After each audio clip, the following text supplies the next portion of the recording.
Hey Nicole, how are you today? I'm good, thanks. How are you? Very good.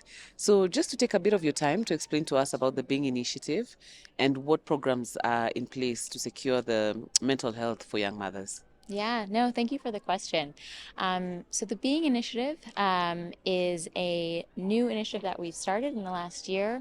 We're just still in the development phase, but really what we're trying to do is to support the mental health and well-being needs of young people, specifically looking at young people who are most in need, who may be most impacted by mental health challenges. And of course, young mothers do fall into that group. So it is led and hosted by Grand Challenges Canada, which is where I work, with support from Fondation Botner, the Government of Canada, the UK's Department of Health and Social Care, United for Global Mental Health, as well as the Science for Africa Foundation. And what we're doing right now is taking the time to really hear from people in countries of what needs are, what opportunities are, what they think the priorities should be that should be tackled within their country. We're taking some time to really listen and let all of the areas of focus come from the country level because we think for things to be relevant, to be feasible, to be scalable, and to be pertinent to the people who most need support, it needs to come from the communities themselves. So we have in-country partners who are conducting multi-stakeholder consultations with everyone from governments to young people to civil society all across the board to really help us hear what they need.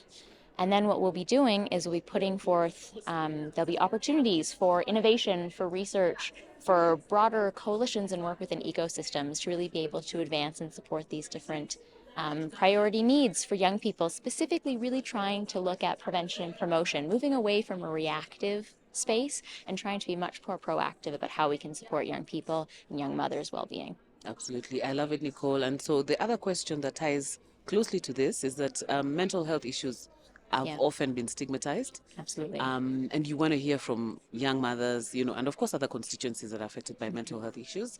So, what is the message you have out there to encourage them to speak up, to share, to amplify their voices? Yes, no, it's a great question. Mental health still remains a very stigmatized issue, and it's a barrier to care for a lot of people. I think the message we're trying to get out and what we're seeing a lot is that young people are really active and they're engaged and they want to be able to speak about their needs. They want to be able to connect with people. We need to just be able to make sure that there are safe spaces to allow them to do so.